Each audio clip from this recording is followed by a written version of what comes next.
Bonjour et bienvenue. Vous regardez une vidéo du blog Les Enfants à venir. Je suis Marion et je réponds à vos questions. Aujourd'hui, je vais répondre à la question « Comment faire quand mon enfant ne veut pas travailler ?» En effet, il y a certaines situations ou certains moments où les enfants ne veulent plus rien faire avec nous. Du coup, pour les personnes qui désirent absolument faire du formel, ça peut vite devenir une lutte incessante et ça peut poser des problèmes de relationnel entre le parent et l'enfant, ce qui peut être très dommage.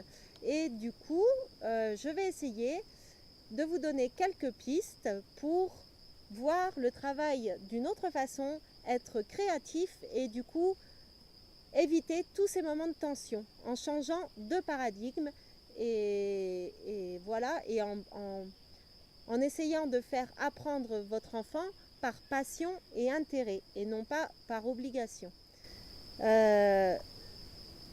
Tout d'abord, je pense qu'il faut voir la différence ou la similitude, je ne sais pas comment dire, entre travailler et apprendre.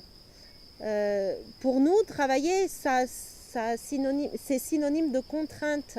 C'est pas forcément un mot où on associe quelque chose de positif. Alors que apprendre, c'est quelque chose de naturel, c'est un élan vital. Ça peut être quelque chose de passionnant quand on le fait avec intérêt.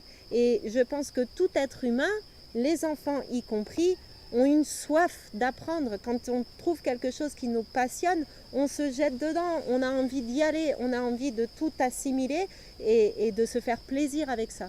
Et du coup, je pense que c'est ça qui est important de faire découvrir à nos enfants, ou de faire redécouvrir pour ceux qui ont un peu perdu ça en allant un peu trop à l'école, de faire découvrir à nos enfants cet élan d'apprendre qui nous nourrit et qui apporte beaucoup de joie et de bonheur.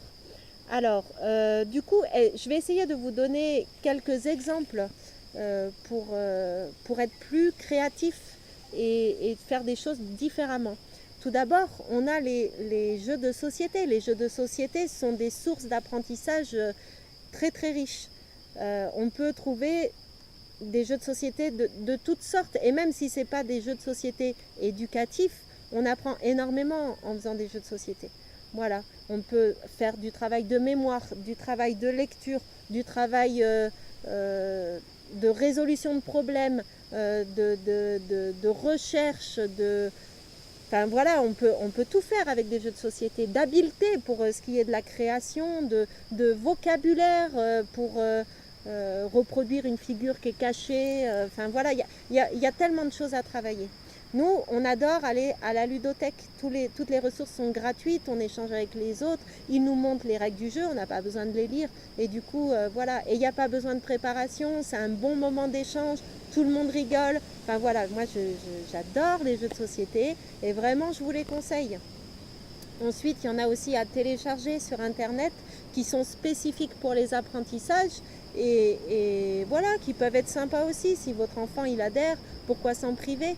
Je me souviens d'un blog qui s'appelait le blog de Monsieur Mathieu. Donc je crois que ces jeux ont tous été rachetés par Hachette ou pour machin, mais du coup avant c'était en téléchargement libre et j'y ai eu beaucoup recours dans mes classes et voilà, c'était génial. C'était une façon de faire des apprentissages un petit peu différentes et en général ça plaît, ça passe et tout le monde participe, c'est surtout ça qui est chouette. Et vous pouvez le faire avec des enfants de différents âges et voilà, il ne faut pas s'en priver du tout. Ensuite, qu'est-ce qu'on pourrait avoir aussi? Oui, il y a aussi les documentaires, il ne faut pas l'oublier. On est dans un monde où l'écran est quand même présent.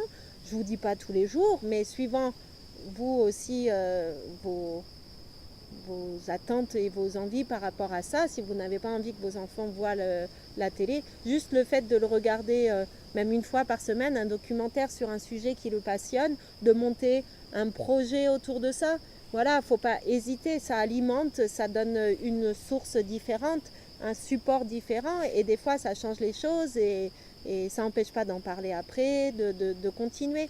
Et voilà, par exemple, Si votre enfant est passionné par la géologie, je sais que les documentaires C'est pas sorcier, il y en a qui sont disponibles sur le sujet. Et ensuite, vous montez un projet autour de ça, vous l'emmenez voir des gens qui cherchent des pierres, qui les travaillent, qui les sculptent, qui les pierres semi-précieuses, ces choses-là. Ensuite, vous pouvez aller voir des musées, les maisons de la géologie, toutes ces choses-là aussi. L'emmener en montagne, trouver ses propres pierres, casser les cailloux, regarder dedans comment c'est fait, faire des répertoires, des photos, noter les noms. Enfin voilà, il y a tous les apprentissages transversaux qui sont à faire autour de n'importe quel projet en fait. Donc, c'est vraiment de s'imprégner des passions de vos enfants, des envies de vos enfants pour susciter de l'intérêt et de commencer avec ça, avec des choses et des supports qui le motivent, et ensuite d'introduire d'autres choses, enfin voilà, d'imaginer plein de choses possibles autour d'un sujet, et quand ce sujet est clos ou suffisamment alimenté, de regarder s'il y a autre chose qui lui plaît. Et si vous avez du mal à trouver des choses qui plaisent à votre enfant, j'ai envie de dire, faites-vous plaisir, faites des choses qui vous plaisent à vous, faites-lui découvrir des choses qui vous font vibrer, et c'est un super exemple pour l'enfant. S'il vous voit vous orienter vers des choses passionnantes, s'il voit la joie que ça suscite chez vous, s'il voit de la façon dont ça remplit votre réservoir et la façon dont ça vous rend disponible pour lui ou pour elle ou pour eux par la suite, ça lui donnera également envie de faire ça.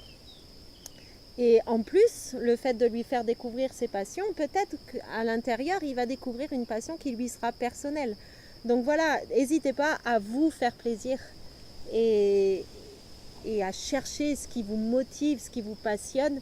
Et quelque part, ça nourrira aussi votre enfant et ça lui donnera un super exemple. Et voilà, profitez de la vie. Qu'est-ce que je pourrais vous... Ah oui, aussi les recettes.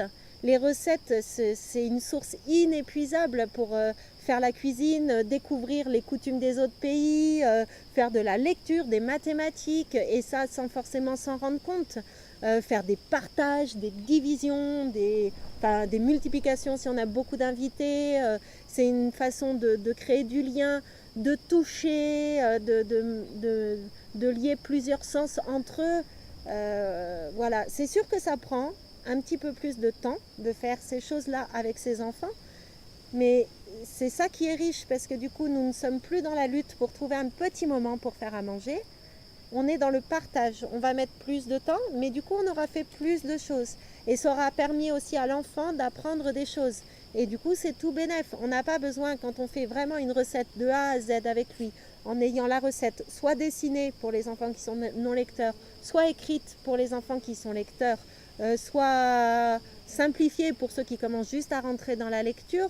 Voilà, enfin, je sais plus trop ce que je disais, mais voilà, c'est vraiment le truc de dire, avec une recette, on peut prendre le temps, on peut faire des apprentissages, on peut faire notre devoir de s'occuper de la maison et de la famille. Enfin, tout est relié, et du coup, tout le monde y prend plus de plaisir, et voilà, ça a vraiment du sens, et ça peut être chouette.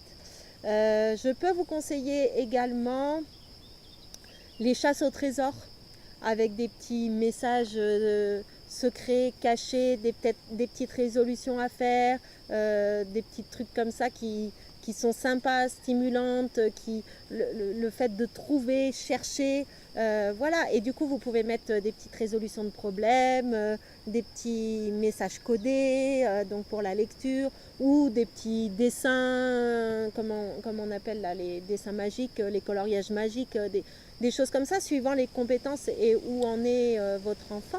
Même au collège, vous pouvez faire des chasses au trésor géantes. Et on en trouve sur Internet à télécharger gratuitement ou à se procurer contre pas grand-chose. Donc voilà, les chasses au trésor, en général, c'est chouette. Il faut créer tout un univers autour, et une histoire, et se déguiser, et se maquiller. Ben voilà, ça aussi, c'est un petit projet. Il y a tout qui se met en place, et c'est chouette à faire. Une autre chose que j'aime bien faire, c'est les courses d'orientation.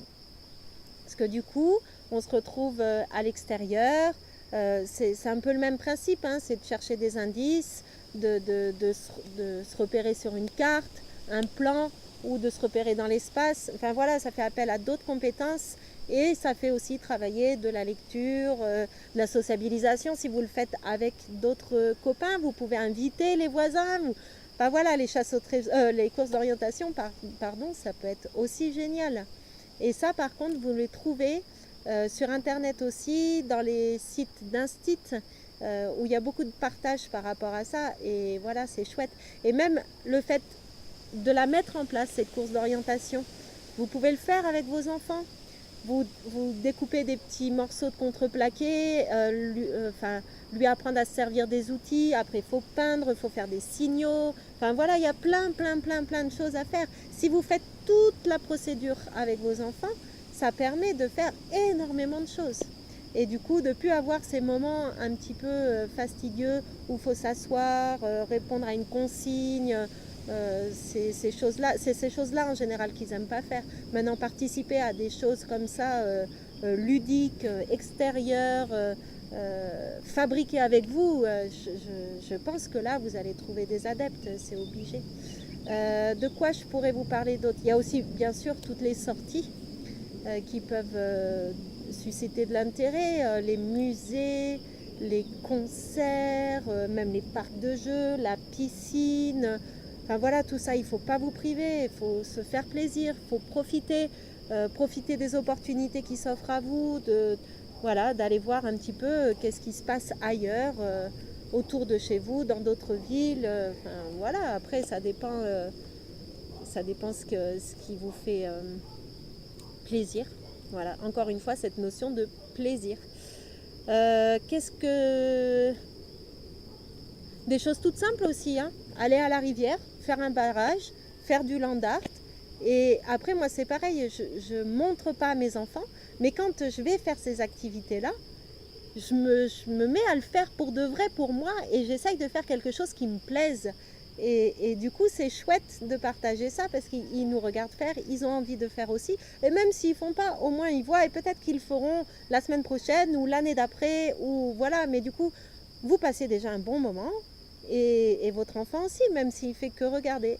Ben voilà, moi le land art, tout ce qui est créer des choses, même si à la fin ça ne ressemble pas à grand chose, c'est pas grave. Le fait de toucher, manipuler, c'est vraiment chouette et j'adore faire ça avec mes enfants. Voilà. Il y a le fait aussi d'avoir une correspondance. Vous pouvez demander sur des groupes d'instruction en famille, voilà, mon fils ou ma fille cherche une correspondante de tel âge, et voilà, ça c'est chouette, en général ça les motive. Ils peuvent échanger des photos, des dessins, des textes, raconter un petit peu leur vie, voilà ça. Et du coup ça justifie aussi de faire après de l'orthographe, de la grammaire, parce que c'est chouette de recevoir des lettres sans faute.